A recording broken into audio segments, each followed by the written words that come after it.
Hello and welcome back to Double A Sports. I'm your host, Aiden Hammond, And I'm Aditya. and today we have got a potentially slightly too early trade deadline report. Yes. Um, we, for our own schedules, opted to just do an episode today and then fill in the gaps in case something happens tomorrow. And by Um, today, I don't know. We're recording this at like 10 p.m. Eastern on Wednesday. The trade oh, that's right. deadline ends Thursday at like 3 p.m. or whatever. But I have to fly for work stuff tomorrow, and it's just like kind of hectic. So I figured Yeah, we could at least record this today, and then if some blockbuster happens, buzzer beater right before the deadline tomorrow morning, we can do a segment on Friday after I my travel is done and when we're both a little more available, and I'll just like clip it in here. But for yeah. now, all of the trades we're going to be talking about in this episode are 10 p.m. Eastern time the night before the trade deadline. And I have my phone pulled up, so if some big thing happens, like we'll know. Um, Right. Regardless, we'll have probably 90% of the notable trades that happen. yes, and also honestly, like considering that like a week and a half ago, everyone was talking about how this trade deadline was really there's nothing going to happen, and like because of the aprons and the way the salaries are set up now, no teams are ever going to make midseason trades. Like it was a pretty solid trade deadline. Like there's some good It's moves. one of the better ones we've had in the last couple of years. I think Yeah. was it last year or 2 years ago that was pretty great. Well, last year was Luca. Yeah, last year was Luca. Um, but I feel like there was a year where it was kind of stacked, but I forget which. It was 24 or 23, I think. Whereas like I think Okay, it was yeah. one of those years where like Oh James yeah, Harden was traded, but that was like kind of it. was it 22 when Halliburton and Sabonis were traded for each other, and then Yeah, Ben yeah, Simmons yeah. was also traded, and then I think Harden, Ben or no, Harden Simmons. was part of the Ben Simmons trade. Yeah. Yeah, yeah, that was probably it.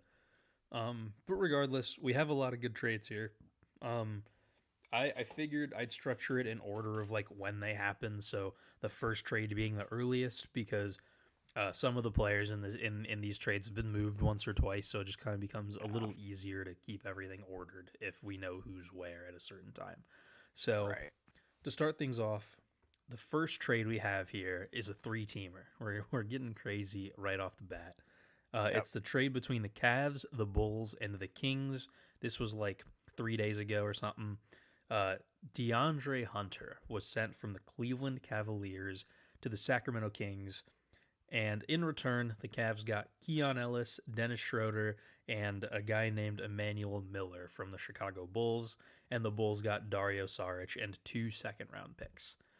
Um, this isn't an eye popper. It isn't a super sexy trade. When it first happened, my initial thought is, why the fuck are the Cavs trading away DeAndre Hunter right now? Like they're Yeah. trying to contend. They're trying to keep this team happy.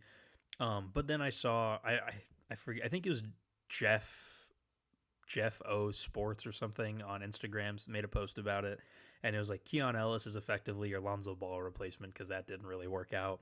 You get Dennis Right. Schroeder, who's another ball handler. Um, DeAndre Hunter is pretty expensive for his production, so like I get it from that Yeah. perspective. For the Kings, I don't really know what the Kings are doing. Um, they're they're odd. But solid trade, and I think that really shifted my perspective on this for the Cavs is instead of viewing it as them just selling on somebody and giving up on the season to like, oh, they're trying to like fix some of the cracks in this roster. Right. Yeah, this felt to me, and this whole trade deadline felt to me, especially from Cleveland, like a kind of last ditch effort to contend with this core, which feels like a mistake because I feel like it's too early to say we can't contend with this core, and we'll get to the other big trade Cleveland made, but like, Evan Mobley, who's your probably most promising, highest potential guy is like 23. Yeah, So I think that the way Cleveland was moving in this trade is kind of evidence of that, but also no, a slightly more decent move in my opinion. It felt like Cleveland was moving like this was it. Like they had a core full of 35-year-olds, and it right. just doesn't feel like that's the case when I look at the ages of their best players. For sure. And I think we'll have more to say when we get to the other trade that they made Yes. this deadline. But for now, this one I think was fine. The next trade is another three-team trade. We have the Chicago Bulls sending Kevin Herter and recently acquired Dario Saric to the Detroit Pistons, and in return they get Jaden Ivey and Mike Conley and a Minnesota 2026 first round pick. So Mike Conley and this first round pick are obviously from Minnesota. None of the Right. reports I saw about this trade showed the Timberwolves getting anything. So like I guess they got cash considerations or whatever. The big thing for the Timberwolves is they got off Mike Conley's contract. He's making, I looked it up because I was confused. He's making like $10 or $11 million a season to be like booty Yeah. cheeks. Like he's actually like really bad this year, which fair. He's like 39, but making a lot of Right. money for that. So they got him off the books. They had to give up their first round pick this year in the process, which they're like fifth in the Yeah. West right now, so that's fine. The Bulls get Jaden Ivey, who he last year he kind of caught his stride with the Pistons a little bit, then he broke his leg, missed the rest of the season, came back, and this year he's really not had a spot in the rotation to like get comfortable. The Pistons are just like they're too deep now and they're trying to contend for a championship, and he kind of just was left as an afterthought. Now he can play with the Giddler, Right. Matas, get some minutes and maybe become something. I'm a Purdue guy, so I'm obviously a big Jaden Ivey supporter. And then for the Pistons, they get Kevin Herter and Dario Saric. And they needed shooting, so I like the Kevin Herter acquisition. Yeah, I am also I'm not a Purdue guy. In fact, I'm almost the opposite. But I was a huge Jaden Ivey fan when he was in school and when he was coming into the league. I really liked. I mean, I'm a sucker for an explosive guard, and that's exactly what he was. But he also had a pretty smooth jump shot and did a lot of things well in terms of like kind of putting a Purdue team that was not quite at the that hit a ceiling that was I think higher than it probably should have with that roster that year. And he was the reason. So I'm quite a big Ivy fan, and I think that that move, especially like when you say it like that, like yeah, he is with Matas and the Giddler. Like that's a pretty good core right there. And I kind of like swapping out Kobe White for him. We'll get to that. Spoiler alert. Yeah, spoiler alert, but that's effectively what that is. There's another guy that they added. Um, but I think that Ivy's ceiling, it's going to take a minute for him to get to what Kobe White's doing now, but I think that I can see Jaden Ivey with more minutes and a bigger role, uh, especially with a passer like Giddy, even though he's, coming from Cunningham. I think that's going to be a good match for him and a good uh, thing for his career overall. Yeah, I agree. It's also, I mean, it's low risk for Chicago for the most. I mean, they Yeah, got a first round pick out of it. They gave up Kevin Herter, which, he's a decent player. He's having a bit of a down year this season, but good shooter. But they're not right. trying to contend right now, so I think you're kind of okay with that.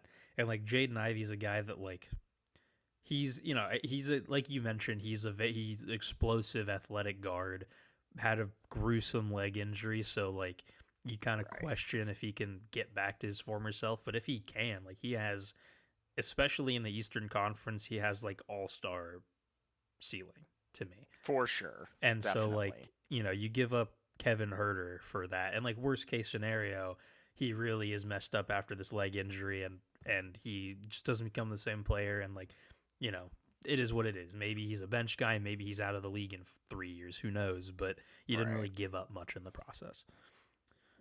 Yeah, no, it's a low risk, high reward move for Chicago, I think. Yeah. And for Detroit, we kind of I briefly touched on it. Like Kevin Herter, when he's on, is almost 40% 3 point shooter. The Pistons last year were electric from. I mean, Malik Beasley was like he like led the league in 3 pointers made or something, or 3 point percentage or something crazy. He was really good. They lost him. They lost Tim Hardaway Jr. They brought in Duncan Robinson, who's been great for them. I looked up his numbers. He's averaging like, I think he's shooting 40% or 39% from three on six Yeah, point something attempts per game. So he's good, but yeah, they're a team that desperately needed spacing. So getting that was a good touch. for sure. The next trade we have the Utah Jazz receiving Jaren Jackson Jr., John Conchar, Jock Landale, and Vince Williams Jr. And in return, they give up Walter Clayton, Kyle Anderson, Taylor Hendricks, Georges Niang, and 3 first round picks. Aiden, what are your thoughts?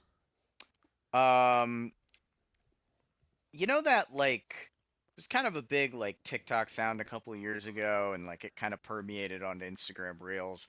It was like from an old cartoon, and one of the characters is like, "What are they building in there?" That's how I feel about Utah right now. Um, Yeah, what are they building in there? Because like right they're now, your building a two mid best three players after this trade, or your three best players after this trade, because I think uh, Keontae George has kind of earned uh, the spot as an upper tier player on that team. But for sure. after this trade, your three best players are Lowry Markin and Jaren Jackson Jr. and Keontae George. Yeah, What are you building? What are you doing? What is that? That's like Lowry Markkinen and Trey J especially is a fucking weird duo. Cause yeah. that's like two rangy power forward, all That don't forward rebound. guys that don't rebound. Like Jaren Jackson Jr. is a better defender than Lowry Markkinen, but Lowry Markkinen is a much better offensive player than Jaren Jackson Jr. So it's hard to be like anything other than they kind of cover for each other's weaknesses, but both of them are guys that are like the third best player on a championship team. So I don't know what the fuck they're doing here. Yeah, this was an interesting one. I also agree. I don't, especially in the West. Like, I just don't. They gave up 3 first round picks. You know, Walter Clayton is a rookie. I don't think anyone expected him to be an all star, but he's a younger guy. Taylor Hendricks was young, broke his leg last year, obviously. But Right. like you gave up 3 first round picks in this trade. You're really selling a lot of your future for this move. And like I don't Right. think the Jazz team is necessarily like abhorrent outside of those three, but it's certainly not a great team. I mean, you have No. young guys like you mentioned. Keontae George has kind of ascended into that like upper tier of young players. Um, but I even like at his ceiling, I see him being a borderline all star. Right, Yeah. Lowry Markkinen is like a borderline all star. Jaren Jackson Jr. I think has made one All Star game. Like this is a team where your big three are guys that like if everything goes right and there are specific injuries, they could maybe make an all-star game. This Um, feels like a how the Pacers used to build teams, but like yes, basically pre Halliburton, where yeah, they were just like, well, what if we got a bunch of guys that were like right at the what if we tried to build a championship team out of like four guys that might make the All-Star team? yep, And it's like, okay, that is a strategy, but you could just get like, one incredible player and then build around him, or yeah. two very good players and build around like it just And like for the me it Jazz, seems like a very poverty strategy, honestly, and it's yeah, something I'm glad the Pacers have stopped doing and the Jazz have forcibly like because of Tyrese Halliburton. to their credit, the Jazz have other young, like Isaiah Collier just came off a 17.22 assist game. The game before that, he had 19.7 assists. Like Bryce Sensabaugh, I think can be somebody that's pretty good. He just needs to be a little more consistent. I'm a huge Right. Ace Bailey truther. Like they have talent, but it's just like this. It just seems like a rushed move with like very little upside. Like maybe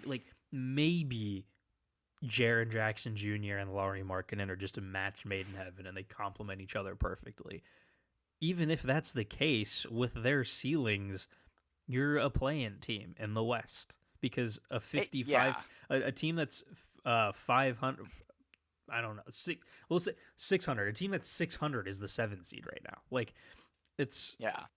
and it's like what's the ideal lineup here? Like, is Walker Kessler coming off the bench? Is Lowry your center? Is Jaron Jackson your center?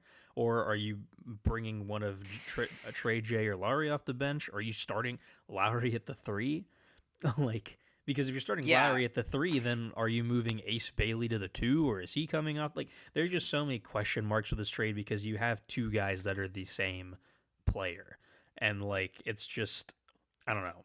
It seems like they rushed. It's very uncharacteristic of Danny Ainge too. To he like rushed into this trade to like they felt like they had to make a trade, which like He's getting everybody old. thought their trade deadline trade was going to be moving Lowry, and they did the opposite. Yeah, that's really my only thing with that one is like Danny Ainge is getting old. Yeah, Like I don't know what he is, and that's really kind of what I've thought about him with everything he's done since he's gone to Utah. Uh, but I don't see this move as anything other than him trying to be like outsmarting which clearly I think since he's gotten to Utah has been not the case. because they've been bottoming out every year. Yes. Um, yeah, for the Grizzlies, I guess let's talk about the Grizzlies side of things.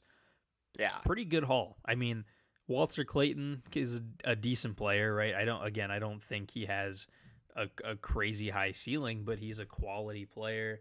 Um, you have Taylor Hendricks, who's super young and recovering from an injury, but maybe he could be something given proper development. Yeah. Three first round picks on top of the four they got for Desmond Bain. Like, that's pretty damn good. Yeah, Um, that's one thing for them where like they're now at 7 first round picks Yeah, for and the they haven't players even they've moved Ja traded. yet. And they Which, haven't even moved spoiler Jaw alert, yet. I guess at the time of recording, Ja is still on the Grizzlies. Yeah. They could get to 10 fairly easily, I think. And if they do end up getting 10 total first round picks for, 3 players, I think we're looking at, one of the better suited teams for a rebuild in recent memory. And, we were talking about this a little bit over the summer. Maybe they're a team that goes out and puts together a package for Cheddar Jaden. Yeah. Um. All right, that's all I have for this trade. Weird, weird Yeah, one. Didn't see it coming. very I weird one. think everyone thought Jaron might get moved, but that was not the one we were expecting. Um. No. Next up, we have the Bulls sending Nikola Vucevic and a second round pick to the Celtics for Anthony Simons and a second round pick. So basically, just a Vooch for Anthony Simons swap. This one, That was another kind of weird one. yeah, I get it from the Celtics perspective because they Yes. needed big man play. So for them, it's expensive. Like Vooch is not a cheap player right now, but I think his contract is No. almost up. Um, their starting center up to this point I think was Nemus Keita, um, and Jalen Brown's been playing at a damn like borderline MVP caliber level this season. The Celtics are Yeah. third in the East. I saw a report a little while ago that Jason Tatum might slow down on his whole like rushing to come back thing, and he might sit out the season, which I hope he does, just because fear of re-aggravating an injury when you're not ready. But like this Yeah. is a team that like is genuinely like they could make a finals run this year with how open the East is and Yes. how good they've been. Like, and so I think cashing in on that, like Anthony Simons was pretty good for them. He had his highlights for sure, but it's a team that's already very deep at guard and very shallow at center. So I like this Yeah. split. Yeah, this felt like a to me like a B plus version of the Porzingis trade. Um where they went out and they got the big guy they needed, kind of to make the championship push. Um but, Vooch is obviously a little bit less of a player, less of a skill set than Porzingis, and by skill set I just mean he's not 7'4" and good at shooting threes. He's 6'10" and good at shooting threes. So Yeah, that is a slight difference, or 6'11", I guess. But overall, it felt like a move that's not only going to set Boston up pretty well to make a run this year in a pretty wide open Eastern Conference without Tatum, but I think when Tatum comes back, this feels like a move that's going to continue to resonate as a very solid one. yeah, I agree. And bear with me for a second. I'm looking up Vooch's contract right now, just out of curiosity. Okay, so he's on the last year of his deal. So the Celtics would have to extend him, but I can't imagine he's super expensive. Like you can probably get him for like No. 25 million a year, which I guess is a lot for this team with how much cap they have into two guys. But I think you could make that work. Yeah, and I wonder if he's a guy you could talk into Oh, taking like hold seven. on a second, Aiden. I lost you. Yeah, can you hear me? All right, yeah, we're back. All right. Anyway, as I was saying, I think there's a chance you could get Vooch if, you know, all goes well and you're able to convince him to take a pay cut. I think you could get him for like 18 to 20, which might Yeah, be the difference for them. If they're like, "Hey, you want to win a championship or do you want to make like 5 million more dollars?" right. And I think at this point with his career earnings, there's a shot he says, "I'd like to win a championship, please." And that could be key for them going forward. Yeah, I'm. I hate Boston. Don't want them to win, but this is a damn good trade for them Can't help but respect the hustle, though. for real. All right. Next trade up. This one's one of the big ones. The Cleveland Oh my Cavaliers fucking god, send dude. Darius Garland and a second round pick to the Los Angeles Clippers for Jimothy Harden. Aiden, Can talk to I the people at home. can I just say one thing before I totally get started? Let's hear it. I don't hate James Harden as a person. Like No. I've never met him. He doesn't seem like a particularly great guy, just in terms of his personal habits. Yeah. But like I'm not gonna sit here and say like I hate him. Um, Right. that being said, dude, this is I cannot imagine a worse move for Cleveland at this point. This is disgusting, diabolical, detrimental, dubious. All the Okay, D Stephen A. Smith. all the D words for it, brother. It is terrible. It is a terrible move. You are trading Darius Garland, a 26-year-old, 25-year-old 26. start 26-year-old starting point guard, all-star guy who can control the pace of your offense for a guy who, while yes, he is a very good offensive player still, there is no way in a playoff setting James Harden and Donovan Mitchell are going to play off each other well. If they get past game 5 of the Eastern Conference Finals, I will be shocked. If they Like I get could to see the them. Eastern Conference Finals, I'll be shocked. Well, I could see it. I could see it this year specifically, but like I think if they match up against any of the Celtics, Knicks, or Pistons, they get washed. Yeah, probably. Donovan, East Actually, yeah, you're right. Conference Finals virgin Mitchell is going to stay that way.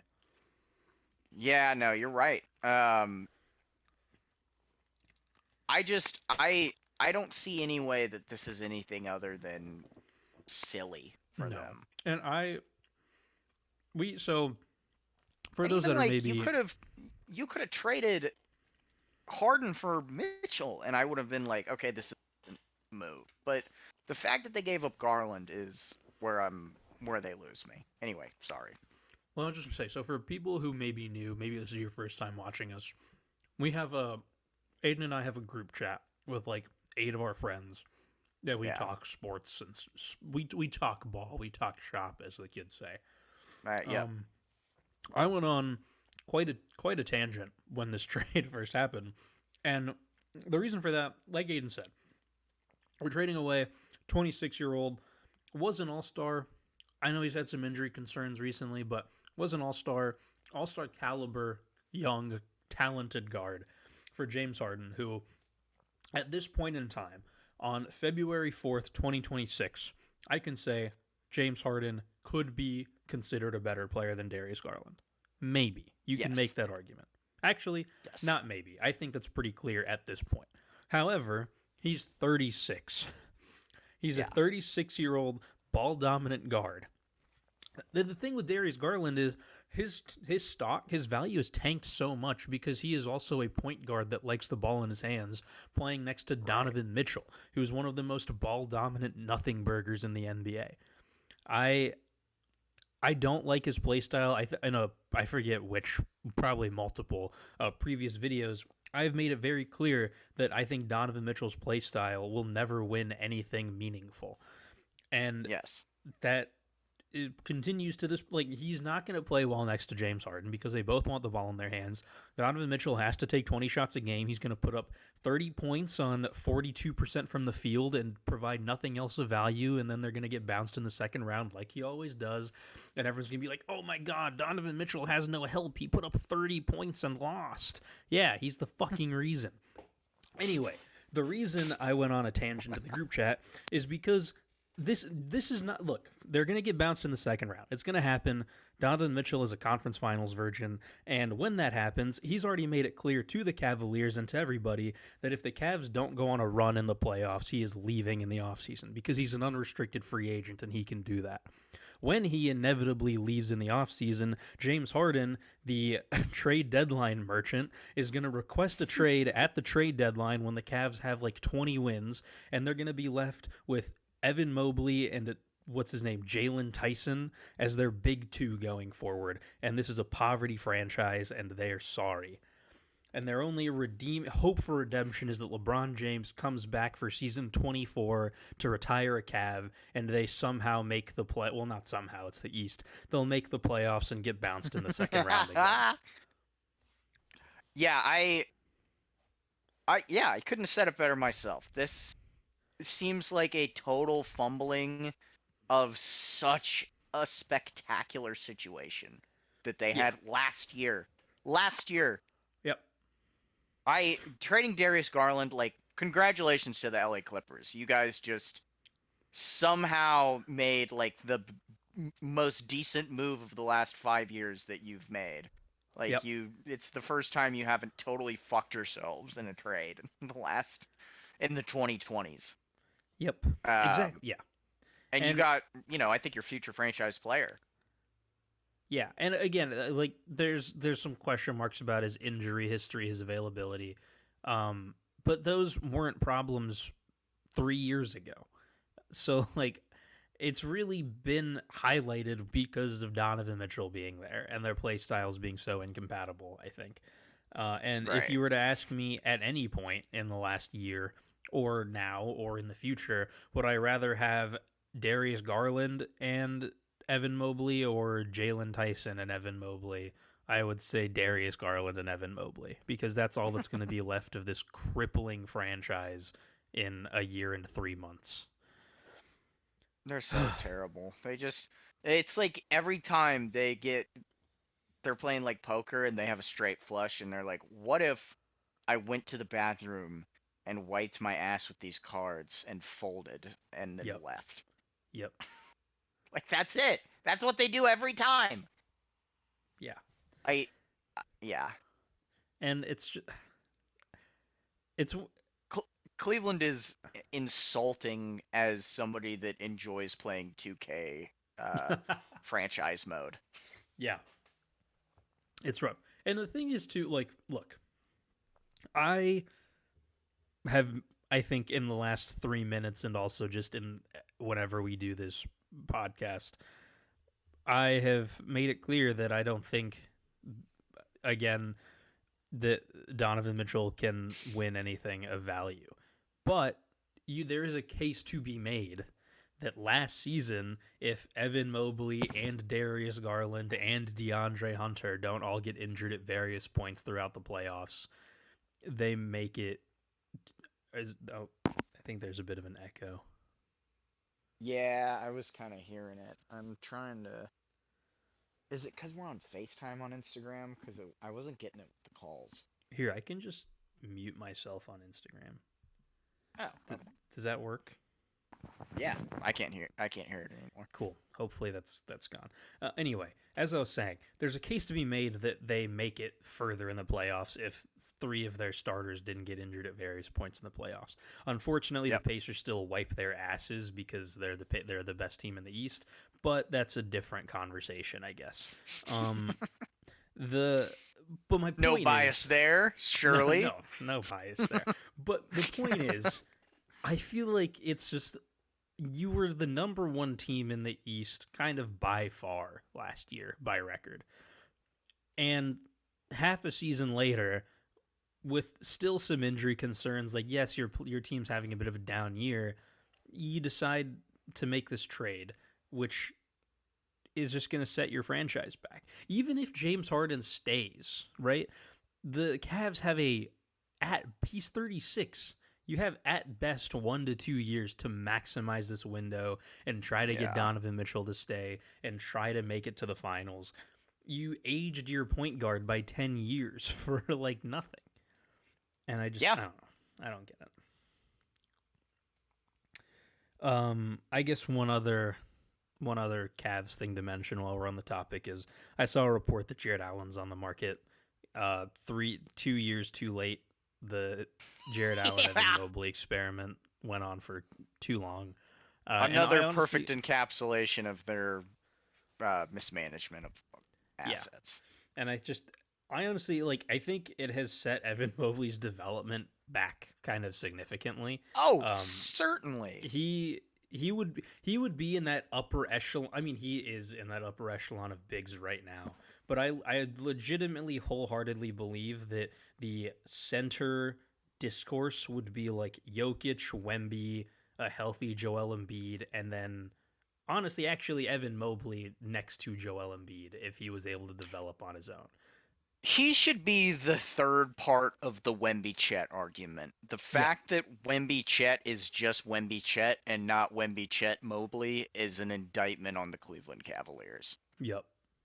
Like that should be an argument that people are having that they are not because Cleveland has not made Evan Mobley or given Evan Mobley what he needs and made him the player he should be.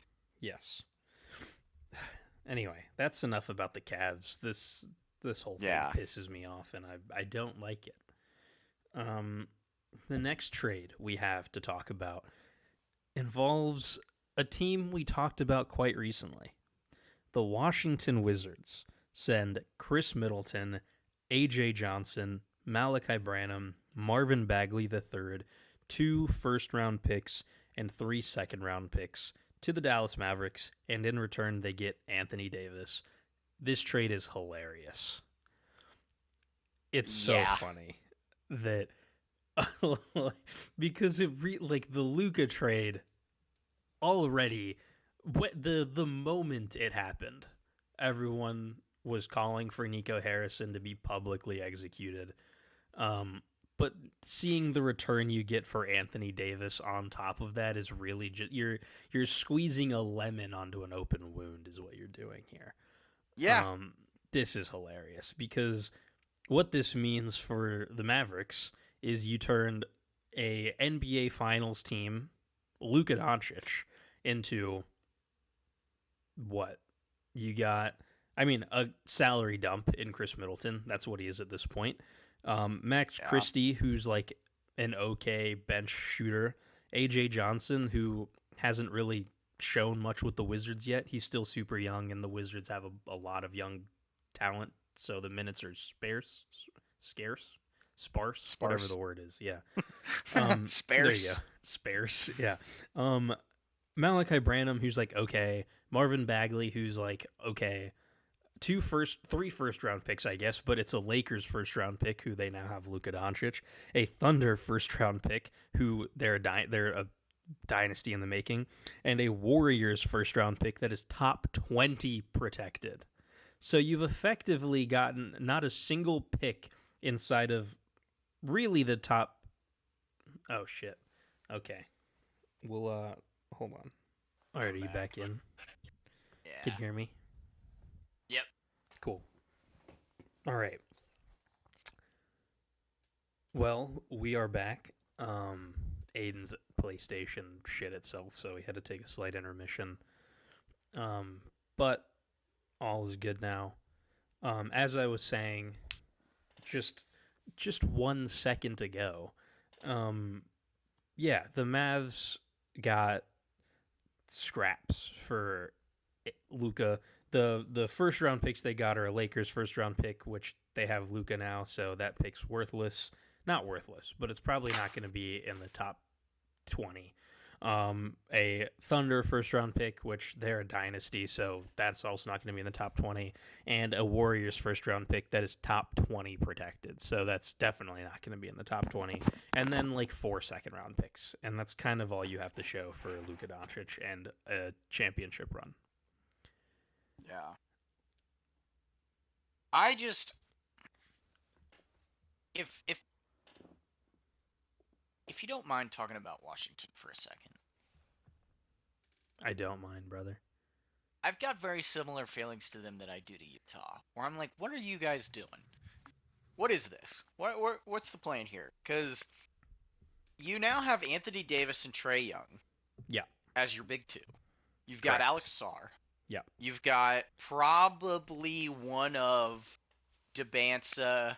Uh, fuck, I'm blanking on the Kansas Boozer, guy's name, and Boozer. Peterson, Peterson, Darren Peterson. Koa, Um, Pete. and yeah, if you don't get one of those guys, you're probably going to get Koa Pete because there's no way you're not getting a top five pick at this point with the way the odds are and how bad they've Yeah, been. So they're in a weird position right now where they could go from very bad to very good next year if they get Anthony Davis and Trey Young and their first round pick goes the right way. The problem with that is I do think there's a ceiling on an Anthony Davis as your best player team, and that ceiling is Anthony Davis's health. yeah. So I don't really know what trading a first round pick for him does at this point besides just hamstring them for the future. If I may, Yeah. let me hop on your shoulders real quick, hombre. Yeah. Um, they didn't really give up much. Again, Chris Middleton is a salary dump. Right. They none of the first round picks they traded are their own or will probably even be in the top 20. And they gave up some seconds, which whatever. And like the most important thing to me is every single young player that was already on this team that we thought, wow, they can build around that guy is still there. Right? Like I saw like I when this trade happened, I was like, damn, like they kept everybody. At first, I thought AJ Johnson was Trey Johnson, and I was like, damn, that kind of sucks. But it wasn't. It was AJ Johnson, who, again, he might still be something, but at this point, he's not. And the potential rosters with this team, again, assuming everyone's healthy, which that's a question mark with Anthony Davis, but assuming everyone's healthy, you have a starting five of Trey Young, Trey Johnson, Kaishan George, Anthony Davis, and Alex Sarr. And then off the bench, you have Bub Carrington, Bilal Koulibaly, Will Riley, and then whoever else you want to run at your 4 and 5. And then they still have like some other decent guys, like Justin Champagny, who's like fine, he's a cool player, but like that's a very solid eight. And outside of Trey Young and Anthony Davis, they're all under like 24. Yeah.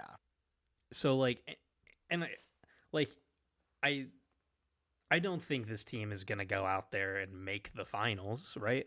But for a team that's been in poverty for so long and continues to be right now, and they're probably going to have a top 5 pick. So, like you said, they can add an AJ DeBonsa, they can add a Cam Boozer, they can add a Darren Peterson or whatever they want to this team. Like they they can still be really damn good. And I think getting that experience of like making the playoffs, having veterans in the locker room that are, still very good. Notice to CJ McCollum and Chris Middleton and whatever, but they're definitely, older, past their primes, and even at their peaks, it's kind of in the same tier as like a Larry Markkinen, where it's like, oh, they could maybe make an all-star game. Um, Whereas now you have Trey Young and AD, or two solidified all stars, two guys that, when healthy, can take you on a playoff run. And like, I don't know. I think it's good experience for them. And like worst case scenario, like Trey Young's a free agent this offseason. I think they're probably gonna resign, or did they already resign him? I don't remember. I don't think so. But they're probably going I to don't think resign him so. on a Yeah. shorter term contract. AD's only got a little bit left on his contract. Like, worst case scenario, 2 or 3 years down the line, you just let those guys go. You still have all of your young guys. You still have, you know, Alex Sarr, who's probably the most important player on this roster at this point. And like they now have experience and can kind of hopefully take that next step that we projected them to take this year or next year. Yeah. So like it's very low risk to me for the Wizards because you didn't really give up much. Even like in the Trey Young trade, they didn't really give up much. They lost Corey Kispert, which he's a decent player, but whatever. CJ McCollum, who was another contract dump, again decent player, but wasn't really contributing to them winning games or anything. So like, I don't know. I think they bid low on players that were already kind of on their way out, and they cashed in on it pretty well. Yeah. Um, All right. the What else do we have? the next trade, we got like two more, I think. I gotta Okay. turn the page though. All right, the next trade we have here. This is a doozy. Oh wait, we forgot one on the last page. Fuck, we gotta bring this up for the people at home. I should have brought this up as like the third trade. The Thunder traded Ousmane Dieng and a second round pick to the Hornets for Mason Plumlee. I mean, that's a blockbuster. Right. Huge Um, deal. they went Huge move. from like, a whatever team to like I think they're championship contenders now. And they waived Mason Plumlee shortly after. So, um, anyway, the next trade. The reason there's no reason I said that. It doesn't apply here. But the Thunder got Jared McCain for a 2026 Rockets first round pick and 3 second round picks sent to the 76ers. Aiden, talk to me. I I feel like it's a little bit too early for Philly to make this move.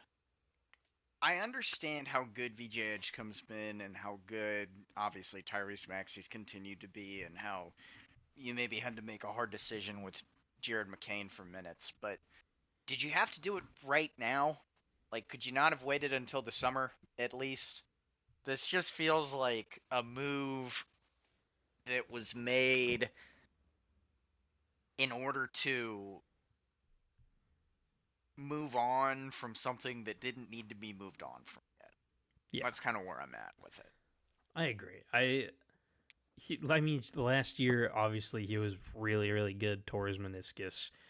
This season he hasn't been necessarily the same, which like you mentioned, they have a pretty good guard rotation as is. His minutes were limited, but like, yeah, I kind of share that same sentiment of like there wasn't a need to trade him, right? He still got Right. 2 more years on his rookie deal after this one.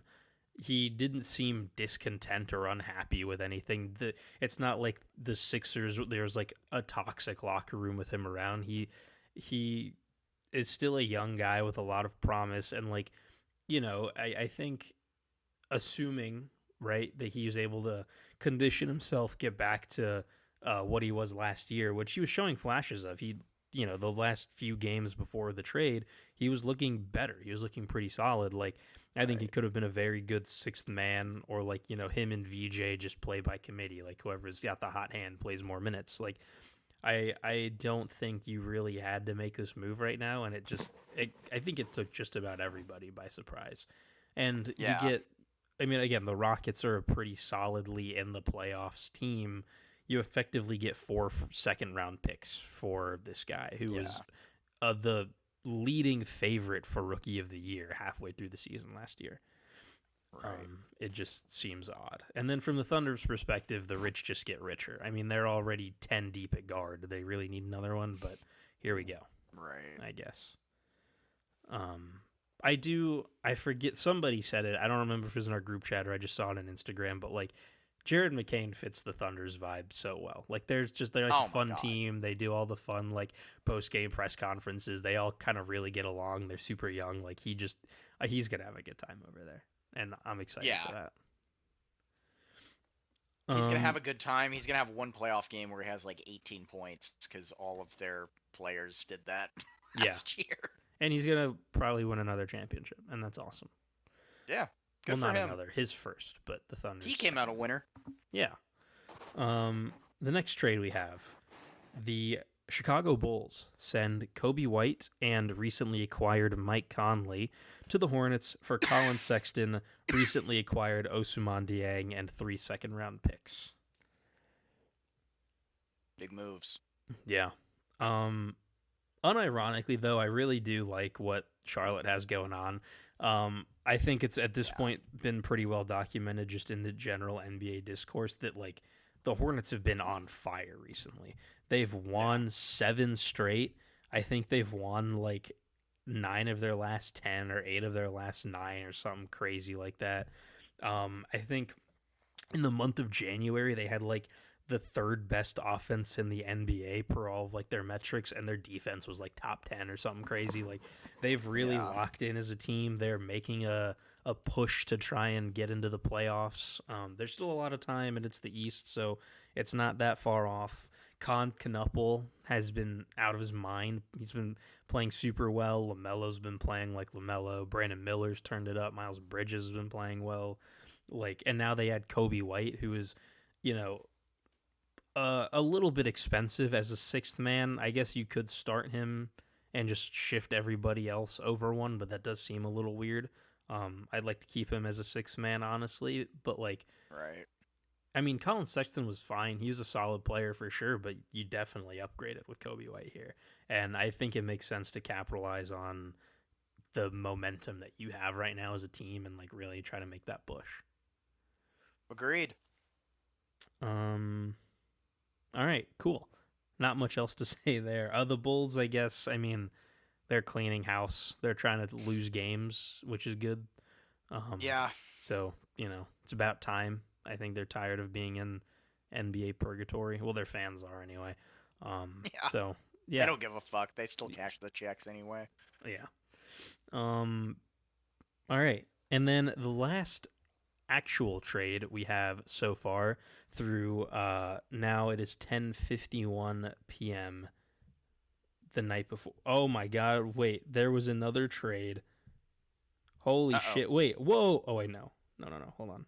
Wait, am I Oh, okay. The Hornets acquired Tyus Jones for 2 second round picks. Um Oh. all right. Well, whatever. That's fine. He's cool.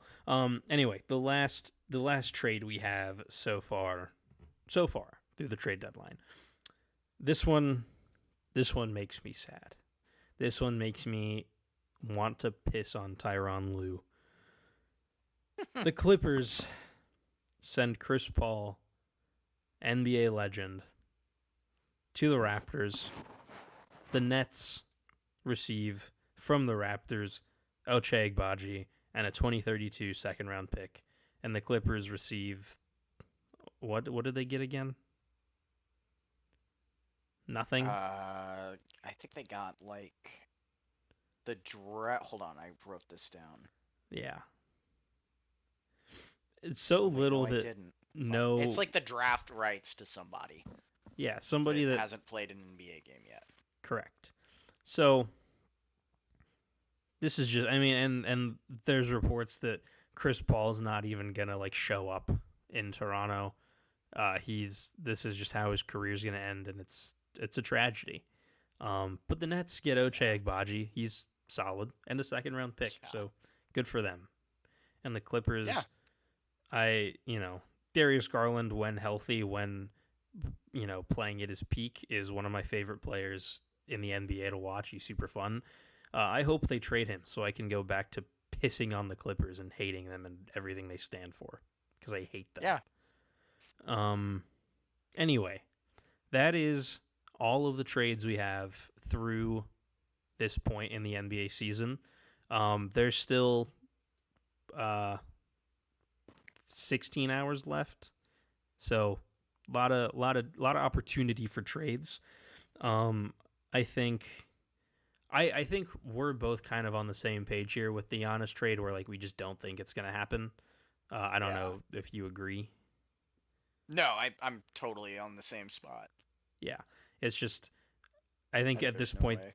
yeah, I think that at this point the asking price for Giannis, like what you're gonna get, is or what teams are gonna offer is not what you want for a top 2 to 3 player in the world. And like the only teams that can put together respectable packages are the Spurs and the Thunder, and neither of them are really gonna make a move right now. So Right. I just don't think it's gonna happen. It'll probably be an off-season thing for them, which sucks for him, but it is what it is. All right, we are back. It is 2 days later, almost exactly, actually, to the Yes, time of recording. it is. We've got a couple more trades to talk about. Yeah. So it's now Friday the 6th at 11 p.m. Central, midnight Eastern. Um, trade deadline is officially over. And I wrote down three. There was a few other random, bench guys being traded and whatever, but there was three trades that were notable and worth talking about in this already hour-long video. The first one we're going to get into is another Chicago Bulls trade. Very active deadline for them. They sent Ayo Dosunmu to the Minnesota Timberwolves, and in return, they got Rob Dillingham and Leonard Miller. I like this Ugh. one. Well, Okay. I should say I like this one for the Timberwolves. The Bulls Okay. got the Bulls are embracing the tank, and I like that for them. But I like Io a lot as a bench guy for them. Uh, I he might start at point guard. I don't really know I the was gonna say he he I don't might be primary ball handler, yeah dude, after Conley and Dillingham both leave. yeah I guess I don't know their guard rotation, but he's a decent scorer. I know he's shooting the ball really well this season. I think I don't remember his exact splits. I can pull that up real quick. But he's also just a good defender, and I think Ant's a good.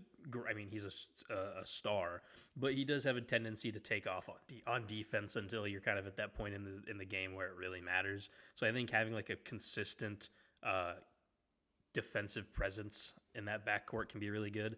And I just looked it up. Io's shooting 51, 45, 86 splits, 45% from 3-on-4 attempts a game. So he's been hooping this Yeah. season. He's a good shooter. I'd imagine Ant will probably still bring the ball up most of the time. I mean, he's doing that a lot anyway. But having Io there, he's a really good shooter. He's a really good defender. And the Timberwolves kind of needed that, and they didn't really have to give up anything because Rob Dillingham wasn't really an important part of this team. Nope. And the Bulls have nothing, and they're trying to bottom out, giving the Pacers some run, but we'll we'll see them in the lottery. Yeah, I really hated this one for the Bulls. This is one that I kind of missed, and then you just told me about it, and I Yeah, was like, oh, this is a bad move for Chicago, I think. Just initial first reaction. I don't like exchanging a known commodity for if anything, at this point, I think Rob Dillingham has been a bust. Like, he has not been good for yeah. Minnesota. And I will. I mean, Um, it's soon to tell. You know, it he's still. is, I feel like at least for me, and I know you're kind of the same way. Like you want to give a player until at least the end of their rookie contract to prove for what sure. they can do. But I get what you mean. Neither of us are particularly high on Rob Dillingham at all. So like, I totally get what you mean. He's been not great, and I just don't trust that this is a team that's going to look at this in a year and be like, yeah, we made the right decision exchanging Dasumu for Dillingham. Right. Especially because like Ayo's not old. Like he just turned No. 26 like 2 weeks ago. Like he's a maybe if you again if you're the Bulls and you're really embracing the tank and building around like Matassa and whatever, like your timeline is pushed back a little bit and you want to Right. go as young as possible. But it's not like he's an old player or somebody that you like have to trade or whatever. Like he's still young. He's still growing. Like I Right. agree. I don't know. I guess I was thinking about this mostly from the Timberwolves perspective of like that's a damn good pickup and you didn't really have to give up anything important. Right. Right. Yeah, for me, for Chicago, it just feels like a very short-sighted move, and maybe they're just like looking to lighten load and tank a little bit because I don't know when Dasumu gets paid next, but I'm sure he'll be worth a good amount, and maybe they don't want to commit to that, but That's also fair. why not? Yeah, that's. I mean, yeah, he's. I'm actually gonna look up his contract right now because I am curious. But he's. I mean, he's gonna get paid, but he's not. He's not like a max guy. Like I don't. Especially with again how No. young their team is. Okay, he's actually a free agent this offseason. So he can probably So I get wonder 15, if 20 mil that's a year. maybe I wonder if that's maybe part of it is they're like, all right, well, Someone else can pay him. yeah, That's fair. All right. The still second. don't love that. Yeah, no, that's totally understandable. Second trade we're going to talk about here. The Atlanta Hawks send Tingus Pingus to the Warriors, and in return, they get Jonathan Kaminga and Buddy Hield. What are your thoughts? Atlanta's search to be the better version of what Masai Ujiri tried to make the Raptors continues. They continue to pick up long, rangy wings. Uh, I don't know. I mean, I'm not really think I didn't think Atlanta was really contending this year anyway. No. Um, that being said, I think that there's a lot of issues with building the team the way they have built it, and maybe they'll get a good draft pick and it won't matter. Like I know they They do have have the Pelicans draft New pick this. Orleans pick Yeah. this year. I was thinking about that tonight when I watched the Pelicans game and they were 13-40. I Yeah. was like, oh yeah, Atlanta has their pick. Yep. Um, so maybe that's what they're betting on, and they're gonna go grab a guy in the draft. But I just don't know who else they grab if it's not another rangy wing. Yeah, I mean, I guess it depends where they fall in the draft, but there's some good bigs. My big thing with Well, like if Atlanta they is get like, like the second or third overall pick, like they've got to take Debanza or somebody. right. Maybe they take Peterson, but I Yeah. feel like it's more likely to be like, oh yeah, if they get you know, the third or fourth overall pick, it's gonna be one of Peterson, Debanza, Boozer, Pete, and Yeah. 3 out of 4 of those guys are Or Caleb rangy Wilson, wings. unless you already said that. Or Wilson, yeah, Caleb Wilson too. But I do think. Yeah, I agree. Their roster construction is definitely they got some things to work on for sure. But like on principle, I don't think it's a horrible trade. Like the biggest problem is I think No. Kaminga's contract was only a 2 year deal, so you got one more year of him, and then you got to pay him again. And like I think he did get kind of screwed in that Warriors system. They're not a in the last 10 years have not since Mark Jackson left have not been a organization to really prioritize development of anybody. Right. They've been in win now mode pretty consistently, and he just didn't get the shine or I guess the attention. Right. Obviously, well reported on that his and Steve Kerr situation. So I think being put in like a new environment is going to be helpful for him. I I think I mean Jalen Johnson's already been just kind of a point forward for them anyway. Like he's been averaging like 8 assists a game or something crazy. Yeah. I wonder if at this point you just experiment with having him outright be your point guard. So then you can have like him, Nikhil or Dyson Daniels, Kaminga. I just their big man like Kristaps isn't a traditional big man in any sense of the word, Right. but they're I think the tallest like rotation player on their roster now is Onyeka Kongwu. Yeah. It's either him or Jalen Johnson. I don't remember which one's taller, but they don't really have a center.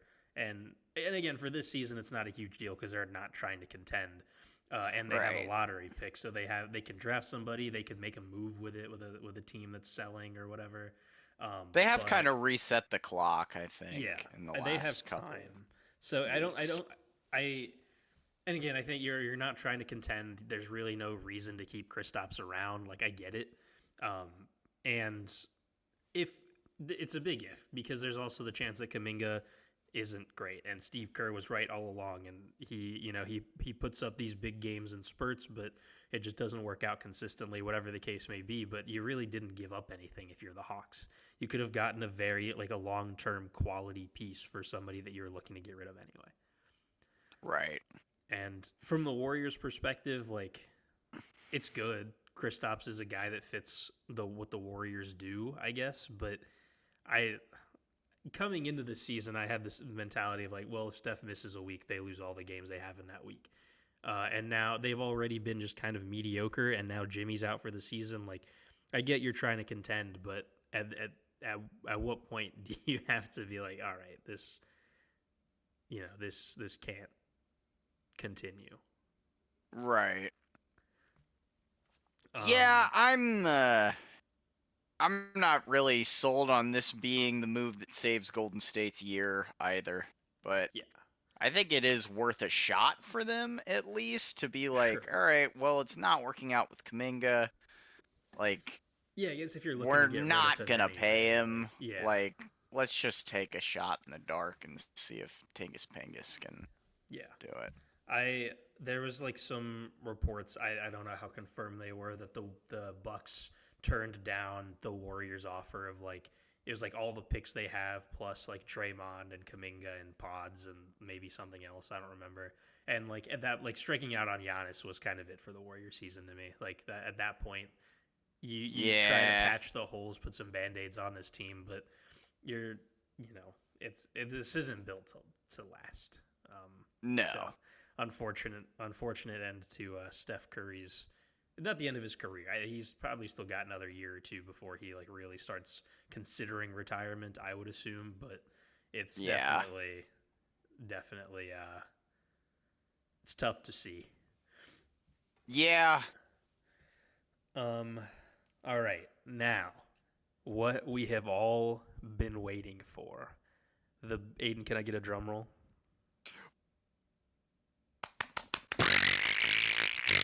The Indiana Pacers have traded Benedict Matherin and 2 first-round picks to the Los Angeles Clippers for Ivica Zubac and Kobe Brown. Aiden, talk to the people. I think that this is a balls on the table move from Kevin Pritchard. Which he doesn't do often. which he doesn't do often, but he has done, and they have worked out well when he's done them. Yep. Two that I can think of, trading the franchise player for a like 22-year-old point guard, and then going to the finals 2 years later And or three trading years like later, three first round picks for Pascal Siakam. and then trading three first-round picks for Pascal Siakam 1 season later. Yeah. Both of those Um, worked out very well, and I think that this is another one where it's like I'll wait to totally make up my mind until they've like if the pick is fifth overall this year, like that would suck, kind I of. yeah, this trade is very dependent on how the draft lottery goes, but like But if the I Pacers exchange Benedict Mathurin and two base probably nothing first round picks for Zubats, I think that's a win long term oh, for absolutely. Indianapolis. And So I for any think that for Halliburton that's a very big deal. yeah. So for anybody that I guess isn't hasn't kept up with the trade details on this one, the Pacers gave up Matherin, who's a free agent, restricted free agent this offseason, and then their two first round picks. One of them was the 2026 pick, like this draft, but it's Yeah. protected 1 through 4 and 10 through 30. So if it falls 5 through 9, the Clippers get it. Otherwise, the Pacers get it. And then the other pick was an unprotected 29. And if the 26 pick doesn't convey and the Pacers get it, then the Clippers get an unprotected 2031 pick. So, you know, it really depends on if that pick is 2026 or 2031. But like in my eyes, the way I've kind of been thinking about this over the last day since I've seen it is like if it was pick 5 or 6, we were probably going to trade it. If I think it's not one of the top 3 guys, the Pacers were going to trade that pick because we're trying to contend right Yeah. now. And you're trading Benny like in the offseason, your best bet is a sign and trade, which is even less value than he already has because you have to pay him. Um, and like Zubac, this year has been weird for the Clippers, but like last year when Zubac was playing with an all-world playmaker, he was in like top 5, top 6 center in the NBA conversations.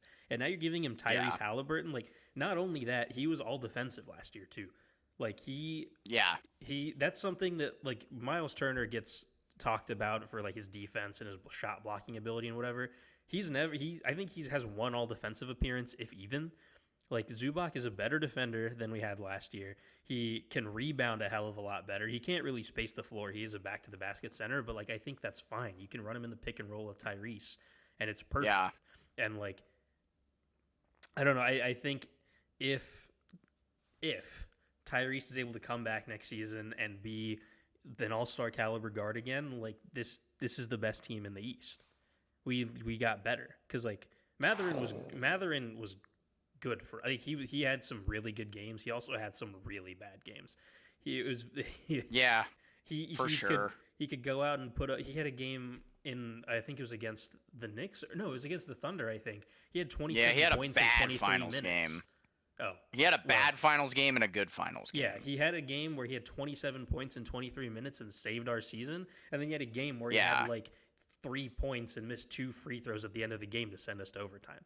So like Yes. it was really is very dependent on which version of him you got, and like we saw at the beginning of the season, I personally wished we had made this trade like 2 months into the season when he was averaging like 25 points and just going crazy.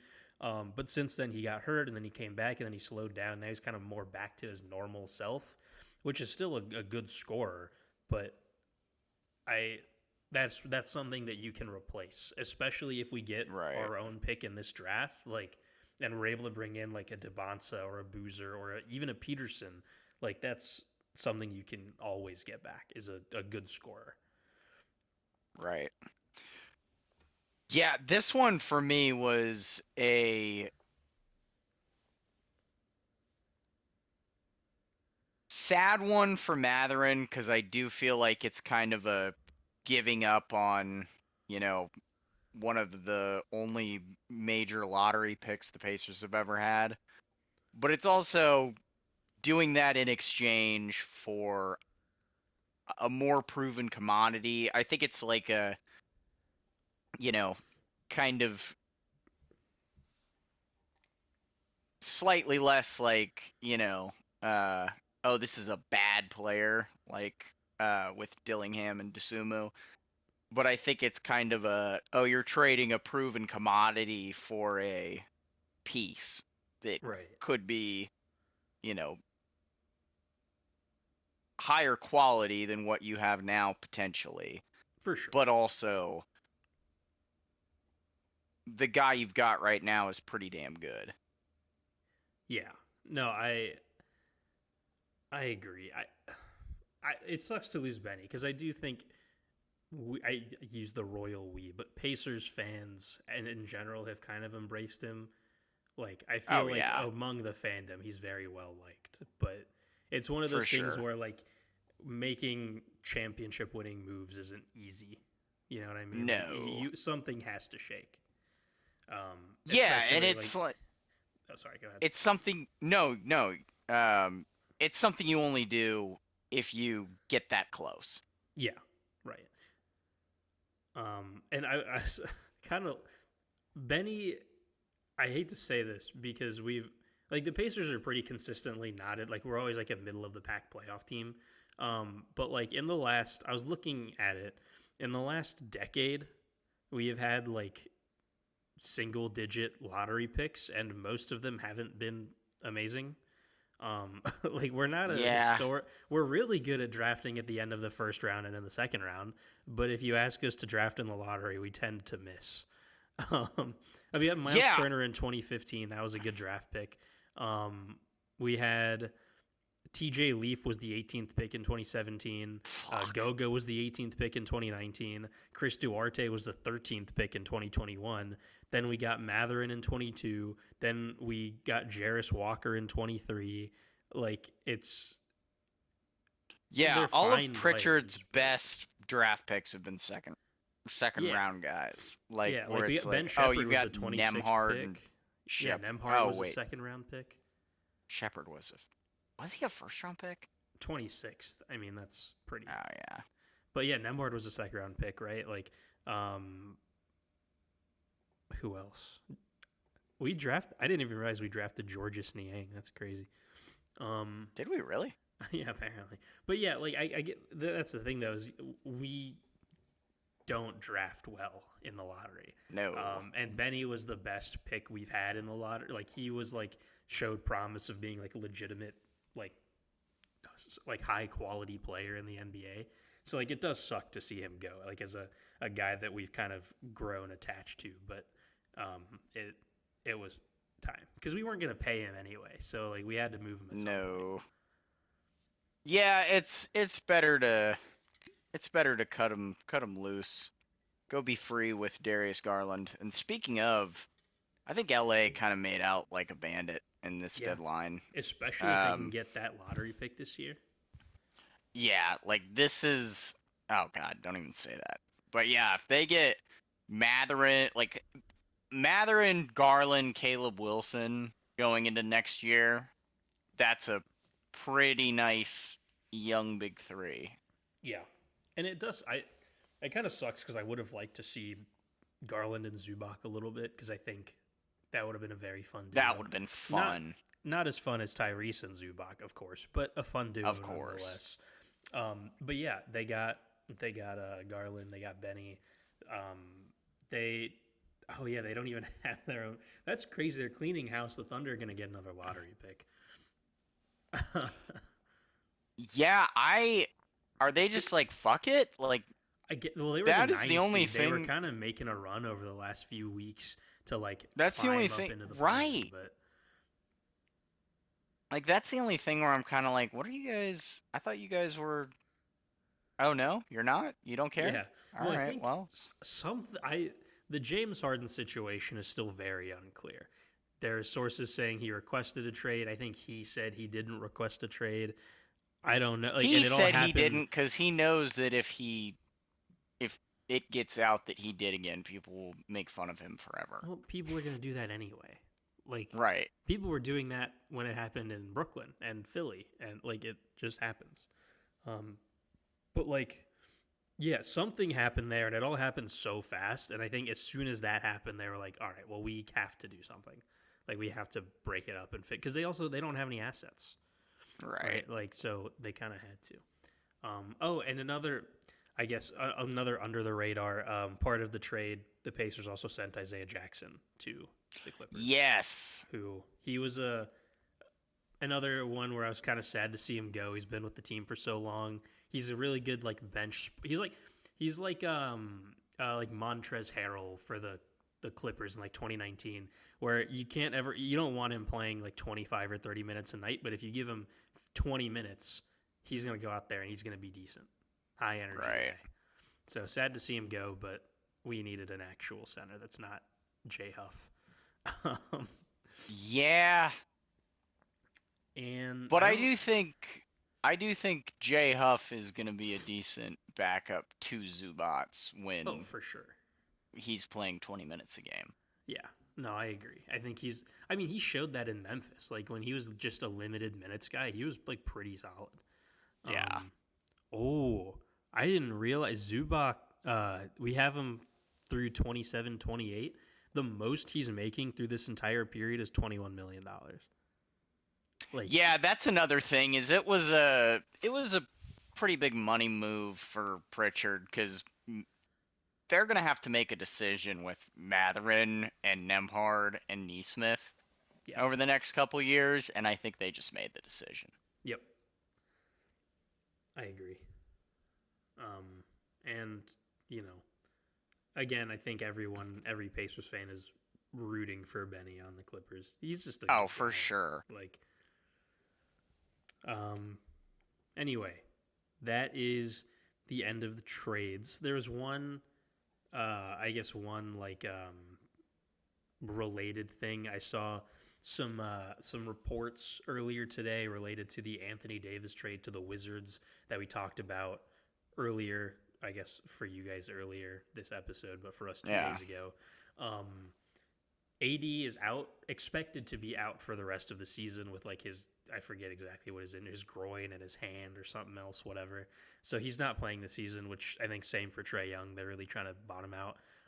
But I saw a report. I don't know how true and verified it is. I haven't heard anything outside of this one report about him AD being unhappy, like he was not happy that he was traded to Washington. So like, who knows what happens there? Maybe it was all bullshit. Maybe he's fine. I don't know. But if that is true, like that kind of messes things up a little bit for Washington, I think. Not necessarily just in how much they gave up, because I like I said last time or 2 days ago, like I don't think they gave up that much, but it does having a guy like him be like, no, I don't want to be here. Like I'm not going to play or trade me. Like whatever could happen there would be kind of shitty. Right. Yeah. So I will stay tuned. We'll keep an eye on that situation, I guess. All Um, right. anything else? I don't have anything. Do you have anything? I do not. Well, in that case, we already have the outro for this video recorded, so we're gonna cut back, and you're gonna see 2 days ago us again, and they're not gonna know that this happened. So, see you guys. Bye. As far as players that we're still waiting on news from, John Morant is one for sure. We did a whole video talking about John Morant trade hypotheticals. Um, but he's still on the Grizzlies. I saw a report earlier today that they're not consulting him in the trade like discourse or whatever. They're just doing what's best for them, regardless of what he wants. And Right. they've lowered their asking price because I guess he's not a very hot commodity right now. So I Shocker. expect, yeah. So I expect a move to be made for him within the next 12 hours. Just got to find the right package, I guess. And then another guy that I guess kind of flew under the radar around this whole trade deadline is Michael Porter Jr.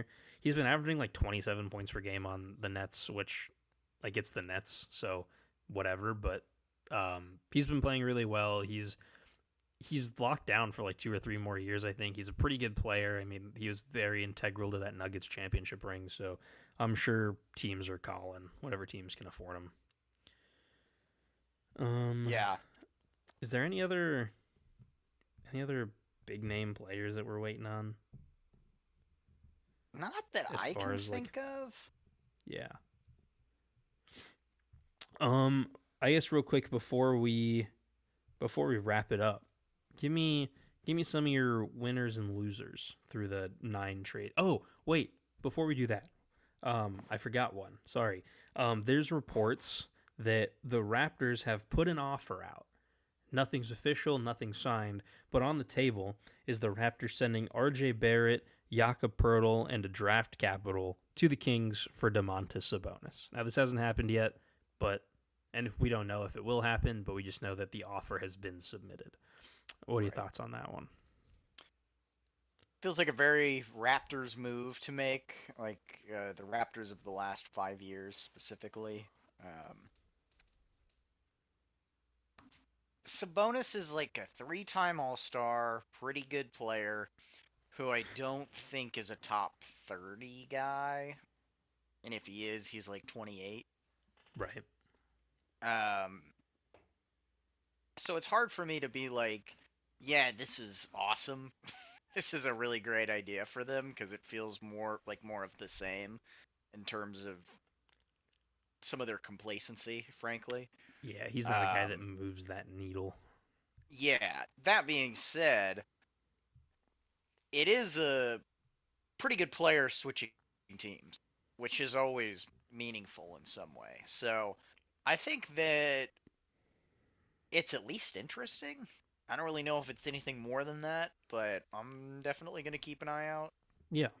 This feels to me like, I mean, I fully agree with what you said. Sabonis is good, not amazing.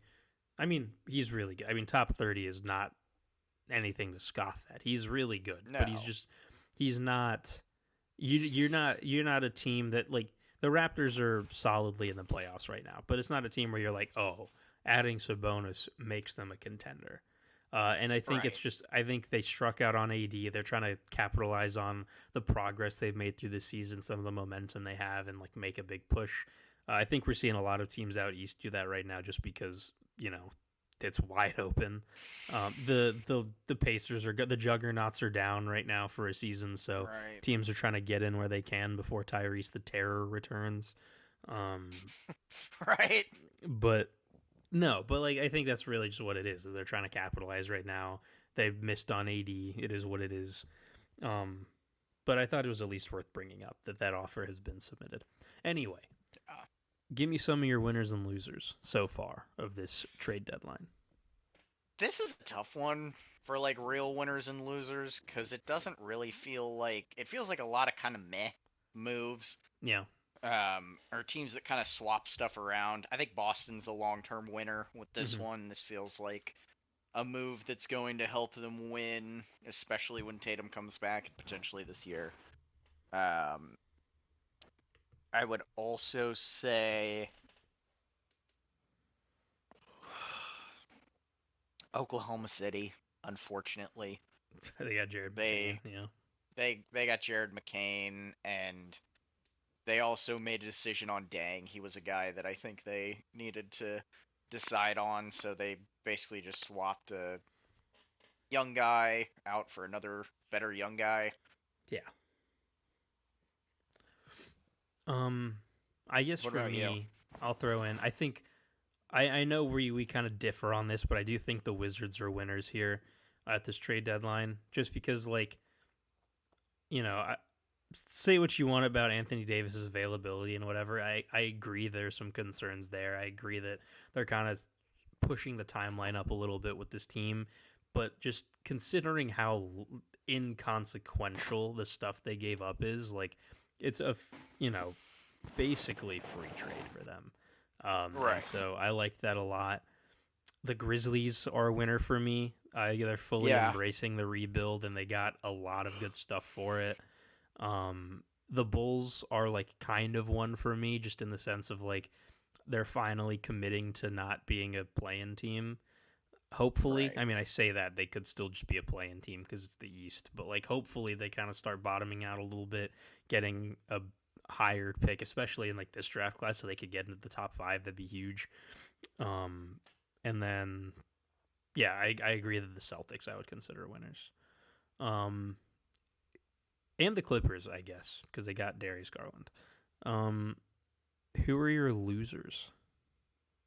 I have two. Cleveland. Yeah, Cleveland is the big loser. I I think also have exchanging Darius Garland is rough. yeah. That's an. I Um, mean, we went into extensive detail about yeah, that we one. really don't need to do that again. But I'll just Yeah, say, losing Garland's rough. yeah. No two ways about it for me. I also have the Mavs as losers. Just losers Yeah, at this trade deadline and losers by transitive property of last forever, deadline. Yeah, and forever. forever and ever and ever. And I think in 5 years we're gonna be seeing murals of like Nico Harrison with shit stains on his face Oh yeah, around the city, because that Luca Hall is you went from the finals to this like that's tough yeah, stuff. quite Um, much. so yeah, we're at an hour, so I think that's plenty. Yeah, Um, we might again if more trades happen, we'll tack on to this. It'll be a little bit longer, but um, yeah, that's all we have for tonight. Thank you guys for watching, and we'll see you in the next one. bye.